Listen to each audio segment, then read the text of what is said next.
Regardless of the complicity around us or the briskness of the winds of change that may attempt to drive us off course, taking initiative, being consistent, and having others count on us to do what we say we will do is true accountability. True accountability sets people apart, particularly if we intend to make the most of what we do and who we are in service to others. These are the words of Dr. Zara F. Larson. Thanks for joining us on another episode of The Eagle. My name is Aisha Mohammed. I am Abdurrashid Bawa. I stand against corruption. I call on every patriotic Nigerian to lend their voices in this crusade. The labor of our heroes past shall never be in vain. Together we'll make Nigeria great. The Economic and Financial Crimes Commission (EFCC) has been accorded its full complement in terms of management cadre of the commission as a new scribe has assumed office. The new secretary, Dr. George Ekpungo, is a law graduate of the Ahmadu Bello University and former commissioner in Cross River State. The secretary to the commission brings to his job vast experience in capital markets, operations and regulation, anti-money laundering and fraud risk assessment. The new secretary to the Economic and Financial Crimes Commission, Dr. George Ekpungo, has formally assumed office. Welcoming him to the headquarters of the commission at Jabi, Abuja, the executive chairman, Abdurrashid Bawa, expressed delight that Ekpungo is coming on board at a time of fundamental reforms at the EFCC. He noted that the Commission over the last few months had reviewed and adopted a number of policy documents geared towards improving its efficiency and effectiveness. He expressed optimism that Ekpungo's vast experience will further enrich the reform process. Ekpungo was among the board members whose appointment by President Muhammadu Buhari on June 21, 2021 was recently confirmed by the Senate. The others are Lukman Muhammad South-South, Anumba Adaize Southeast, Alhaji Kola Additional North-Central, and Alhaji Yahaya Muhammad Northeast, Ojochu Kutami Eche for the Eagle. The Lagos Zonal Command of the Economic and Financial Crimes Commission (EFCC) and Nigerian Navy ship NNS Beecroft Apapa Lagos have reaffirmed their commitment to the fight against oil theft. Speaking during a courtesy visit to the commander of the NNS Beecroft Apapa Lagos, Commodore Bashir Mohammed, the EFCC Lagos Zonal Commander Ahmed Gali said the visit became necessary to thank the commander for the support the commission has received from the Navy over the years. Here are details of the visit. Gali, who also highlighted the challenges of dealing with the issue of oil theft, added that the EFCC will continue to do whatever is within its powers to ease the stress of the officers and ensure that all the forfeited vessels are disposed of soon according to the directives of the presidency. He stressed that without the Navy, there is no way the EFCC alone can fight crude oil theft, illegal oil bunkering and other economic sabotage cases. In his response, Mohammed said he appreciates the EFCC's visit, being that the Commission is one of the strategic partners to the Navy. He praised staff of the EFCC for being important and close partners in terms of all the operations the Navy indulges in. He promised that the Navy will continue to do their best in collaborations and also called for improvements on the existing relationship between both agencies. Abbas Abubakar Umar reporting for The Eagle. Kwara State government has pledged support for the Economic and Financial Crimes Commission (EFCC) in tackling the menace of cybercrime among youth in the society. The government also expressed readiness to collaborate with the agency in its efforts at curbing the incidence of computer-related fraud in the state. This was disclosed by the Kwara State Commissioner for Youth Development, Adenike Afolabi Olshatimehi, when she led officials of the ministry on a courtesy visit to the Ilorin Zonal Command of the EFCC. According to the commissioner, the state government was concerned about the rising wave of cybercrime among the youths in the state, noting that most of them indulge in it without considering its implication on their future. She expressed worry over a report which, according to her, recently rated Kwara State as number 3 state with the highest number of fraudsters in the country, describing it as unfortunate and sad. Honorable Adenike said that the youths have the potential to transform the state and the nation to a better society given the right orientation. She then admonished the Commission to further strengthen its advocacy and sensitization programs, adding that prevention was the most effective way of winning the fight against corruption. While commending the efforts of the EFCC in sanitizing the state, the Commissioner hinted on some of the plans by her ministry to support the anti-graft fight in the state. In his remarks, the Ilorin Zonal Commander of the EFCC, Usman Mukhtar, appreciated the Commissioner and her team for the visit, describing it as appropriate. He enumerated some of the preventive measures adopted by the Commission in the fight against corruption, which included advocacy visits, sensitization campaigns, workshops and seminars, roadwalks, engagement with relevant stakeholders, and establishment of EFCC anti-corruption clubs in primary, secondary, and tertiary institutions across the country, and the NYSC, all in its bid to catch them young and make them foot soldiers.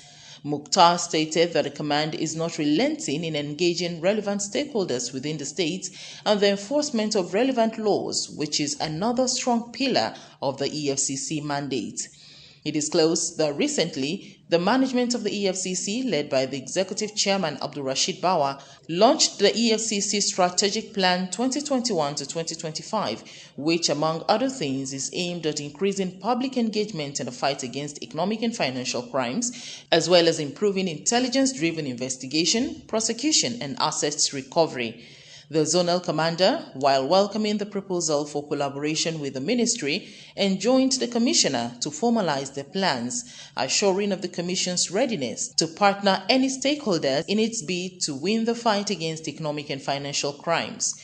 The commissioner was accompanied on the visit by the Permanent Secretary, Barrister Iyabo Banire, Director, Personnel, Finance and Supply, Alhaji Shuaibu Abdul Ganiu, and Acting Director, Youth, Mr. Abdusalam Akim. Ojo Chokutami Eche for The Eagle.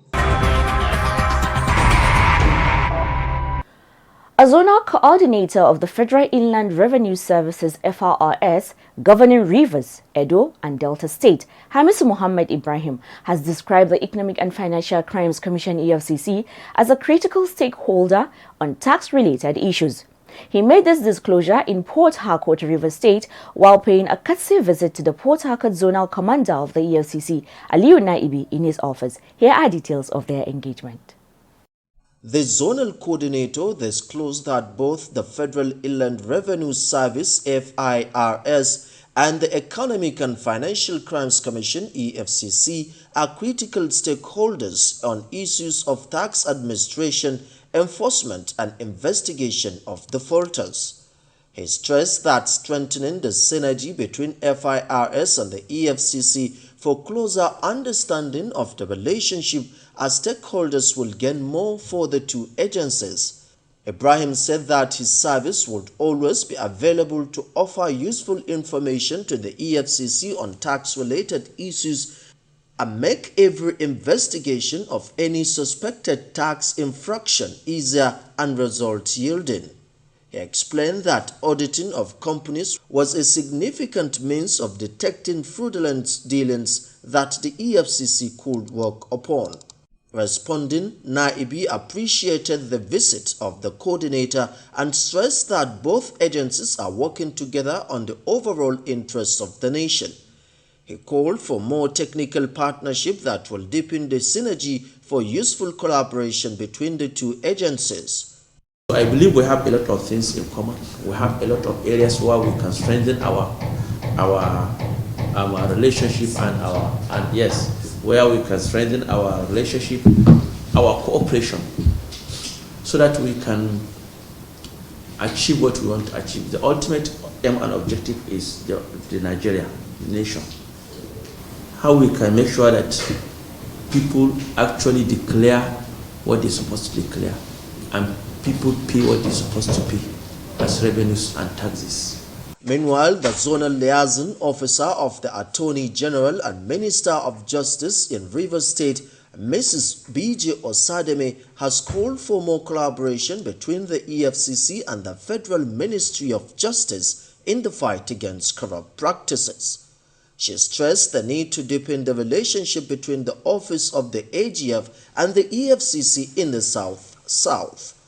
Naibi appreciated her visit and called for more positive engagement between the Commission and the AGF's office.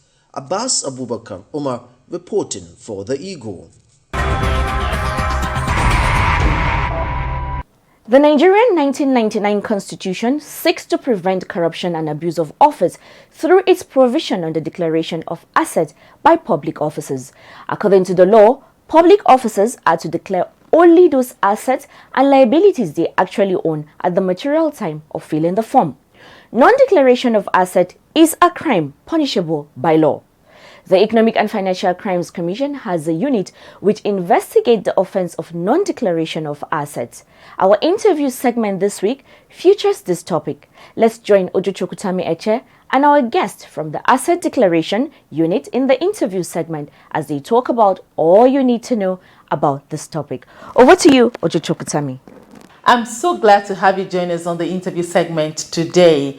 We're talking about the place of asset declaration in sanitizing the nation. And I'm here today with the Director, Asset Forfeiture and Recovery Management of the EFCC headquarters, Mr. Aliu Yusuf. Mr. Aliu, thank you so much for joining us on the program today. Thank you for having me. Giving us the basics, what is asset declaration? Asset declaration is the most effective measures that are adopted by countries to curb the incidence of conflict of interests among public officials. And public officials are enjoined to declare their assets in order to also monitor their wealth, variation, to also determine the scope of unlawful enrichment. In Nigeria, there are three types of asset declaration. One is asset declaration pursuant to the provisions of the Constitution. The 1999 Constitution of the Federal Republic of Nigeria, in the 5th schedule, make provisions that public officials have to declare their assets at the time of assuming office and every four years thereafter. And the categories of officers are listed in the 5th schedule of the Constitution.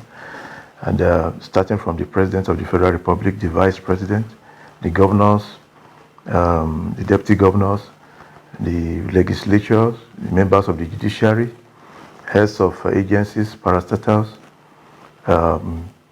public servants, even up to local government officials are enjoined to declare their assets. How important is asset declaration in curbing economic and financial crimes among public officials? Yes, the declaring the asset, what the Constitution provides is that public officials must declare the asset not only of themselves but that of their siblings, their spouse, and their children below the 18 years old. And what are they to declare? Their siblings as well? Yeah, their children, okay, below 18 years of age. And then what are they to declare? They are to declare their real estate, monies in bank accounts, money in foreign in foreign accounts, shares, and so on and so forth. Yes, this declaration, after declaration, these forms have to be submitted to the Code of Conduct Bureau, which is charged with the responsibility of verifying what the public officials on the forms. Exactly. Okay, you said asset declaration is one of the most effective measures in the fight against economic and financial crimes. How important is asset declaration in curbing corruption among public officers? I mean, curbing economic and financial crimes among public officers. Yeah, before I go into this question, I also want to mention the other two. I mentioned the one that is made pursuant to the provisions of the Constitution. There is also the Bank Employees Declaration of Assets Act, the laws of the Federation 2004, which also enjoins bankers to declare their assets as soon as they assume office, within 14 days of assumption of office. And this, once it is declared to the chief executive of the bank, is expected to send these declaration forms to the appropriate authority, which is the secretary to the federal government of the federation, that can also cause investigation into the assets so declared by the bankers. And under that law, the president has the powers to also extend it to other categories of public officials, even also to other sectors, the other officials of in the private sector. And also important to mention that this particular law also applies to the Controller Generals of Customs and custom officials generally. The banks and as the Bank Employees Asset Declaration Act. So it also applies to custom officials. Okay, and the third one? Yes, the third one is the one provided for in the Efcc Act. The Efcc Section 27 of the Efcc Act, provides that anybody that is under investigation will be required to declare his assets in the form that is provided in schedules to the Efcc Act. So that is the third one. And there are sanctions for failure to declare under declaration or false declaration in all these acts. Okay, fine, because I was actually going to that. Now, according to the law, what is the punishment for either not declaring one's assets or declaring falsely? Because I hear that some people do not give complete declaration of the assets that they have. So what's the punishment? Yeah, it all depends. The asset declaration pursuant to the Constitution of the Federal Republic of Nigeria, failure to declare assets or false declaration, like you said, can lead to either disqualification from disqualification or removal from office, as the case may be. The Code of Conduct Bureau is the body saddled with investigating, infractions bordering on that, and where it is discovered that a public official have failed to declare or have under-declared or made false declaration, then the matter can be referred to Code of Conduct Tribunal. And like I said, the punishment, range from fine to seizure of asset that was falsely declared, and then disqualification from holding public office for a period not exceeding 10 years. These are some of the offenses in that act. That of a Bank Employees Declaration of Assets Act, the punishment is stringent.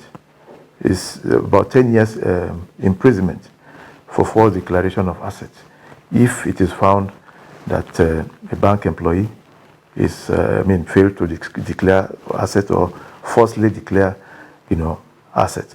And then the essence of bank employees, declaring their assets is to ensure that they are not living above their means, above their income.